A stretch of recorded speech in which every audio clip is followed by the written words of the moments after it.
156 acres లో spread అయి ఉన్న ఈ temple world largest Hindu temple. 81 ఆలయాలు, 39 మండపాలు, 21 గోపురాలు, 7 ప్రాకారాలు కలిగిన ఈ ఆలయాన్ని చోళులు, పాండ్యులు, హోయసల, విజయనగర సామ్రాజ్య రాజులు కలిసి తరాల పాటు నిర్మించారు. ఇదే మన తమిళనాడులోని శ్రీరంగం. శ్రీరంగం అనగానే ప్రతి ఒక్కరికి గుర్తొచ్చేది మాత్రం ఈ రాజగోపురం. ఇది నిజంగా గోపురాలకే రాజు. 13 అంతస్తులు, 236 అడుగుల ఎత్తుతో ఉన్న ఈ గోపురం ఏషియాలోనే అతిపెద్ద గోపురం. అయితే ఇది నిర్మించటానికి దాదాపు 400 ఏళ్లు పట్టింది.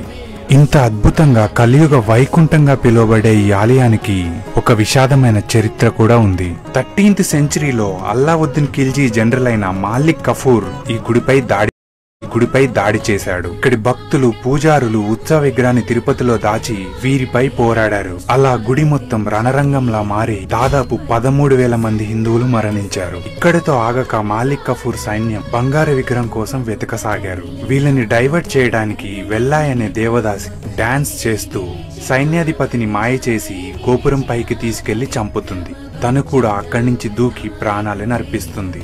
మీరు చూస్తే గుడిలో 20 గోపురాలు రంగులతో అద్భుతంగా ఉంటే ఒక్క ఈ గోపురం మాత్రమే తెల్లగా ఉంటుంది. తన త్యాగానికి గుర్తుగా ఈ గోపురాన్ని ఎప్పుడు తెల్లని సున్నంతో ఉంచుతారు. చూశారు కదా, శ్రీరంగం ఒక ఆర్కిటెక్చరల్ మార్వెలే కాదు, ఎన్నో త్యాగాలతో మన కోసం దాచిన ఒక అద్భుతం. సో తప్పకుండా చూడండి.